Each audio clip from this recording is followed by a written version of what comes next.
Hello guys, ഇന്ന് രാവിലെ ഉറക്കം എണീച്ച് വന്നപ്പോൾ അമ്മ പറഞ്ഞു നമ്മളെ വീട്ടിൻ്റെ ബേക്ക് വശത്തെ ജാമ്പ മരത്തിൽ നിറയെ ജാമ്പയ്ക്ക നിൽക്കുന്നെന്ന്. അത് കേട്ട ഉടനെ ഞാൻ വന്ന് നോക്കിയപ്പോൾ കാണാം നമ്മളെ കുഞ്ഞ് ജാമ്പ മരമാണ്. അതിൽ നിറയെ ജാമ്പയ്ക്ക പിടിച്ച് നിൽപ്പുണ്ട്. കാണാൻ തന്നെ നല്ല ഭംഗിയുണ്ട്. അതിൻ്റെ താഴത്തെ കുഞ്ഞ് ശിഖരത്തിലുമൊക്കെ ജാമ്പയ്ക്ക പിടിച്ച് നിൽപ്പുണ്ട്. ഞാൻ പോയി ഒരു പാത്രമൊക്കെ എടുത്തും കൊണ്ട് വന്ന് എന്നെ കൊണ്ട് പറ്റുന്ന രീതിയിൽ, അതായത് കയ്യെത്തി പറിക്കാവുന്നതൊക്കെ ഞാൻ കയ്യെത്തിയൊക്കെ പറിച്ച്. നല്ലതും ഉണ്ടായിരുന്നു, അഴുക്കം ഉണ്ടായിരുന്നു. എങ്കിലും എല്ലാം കൂടി ഞാൻ ഒന്ന് മിക്സ് ചെയ്ത് ഇട്ടിട്ട് പിന്നീട് വൃത്തിയാക്കി എടുക്കാമെന്ന് വിചാരിച്ച്.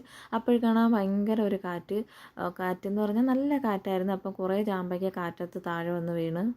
കാറ്റടിച്ചത് ഒരു ഭാഗ്യമായി. കാരണം എനിക്ക് എത്താത്തത് മേളിലൊക്കെ നിൽപ്പുണ്ടായിരുന്നു. അപ്പോൾ അതൊന്നും എനിക്ക് എത്തത്തില്ല. ഞാനൊരു കമ്പ് കൊണ്ടുവന്ന് അടിച്ചിട്ടും ചിലതൊന്നും വീണില്ല. അപ്പോൾ കാറ്റടിച്ചപ്പോൾ അതെല്ലാം കൂടി അങ്ങ് വന്ന് വീണ്. അതും എനിക്കൊരു ഉപകാരമായി. ഞാൻ എല്ലാം പറക്കിയെടുത്ത് ആ പാത്രം കുറച്ചുണ്ടായിരുന്നു.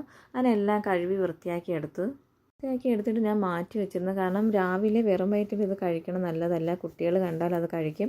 അതുകൊണ്ട് ഞാൻ മാറ്റി വെച്ചിരുന്നു. പിന്നെ ഒരു 10-11 മണിയായപ്പോൾ ഞാൻ രാധുവിന് എടുത്ത് കൊടുത്തു. അവൾ അതിന് കുരുവൊക്കെ കളഞ്ഞ് ഉപ്പും മുളക് പൊടി ഇട്ട് തിന്നാം അമ്മയെന്ന് പറഞ്ഞ് അങ്ങനെ അവൾ എന്നെ അത് ഉപ്പും മുളകൊക്കെ ഇട്ട് കഴിച്ചു കേട്ടോ. എനിക്കും ഇത് കണ്ടിട്ട് കൊതിയായി. ഞാനും അങ്ങനെ ഉപ്പും മുളക് പൊടിയൊക്കെ ഇട്ട് കുറച്ച് കഴിച്ച്. നമ്മൾ കഴിക്കണ കണ്ടുകൊണ്ട് നമ്മളെ മെതുക്കുട്ടി ഓടി വന്ന് അവൾ എൻ്റെ കയ്യിൽ നിന്ന് ഒരു ജാമ്പയ്ക്ക വാങ്ങിച്ചുകൊണ്ട് പോയി. അതിൽ കുരു ഉള്ളതുകൊണ്ട് ഞാൻ അവളെ നിന്ന് അത് പിടിച്ച് മേടിച്ചിട്ട് പിന്നെ ഞാൻ അതിന് കുരുവൊക്കെ കളഞ്ഞ് അവൾക്ക് കൊടുത്തു കേട്ടോ. ആദ്യമൊക്കെ ഒരുമാതിരി ആയിരുന്നെങ്കിലും അവളത് കഴിച്ച് അവൾക്ക് ഇഷ്ടപ്പെട്ടു. ജാമ്പയ്ക്ക് ഇഷ്ടപ്പെട്ടെന്ന് തോന്നുന്നു.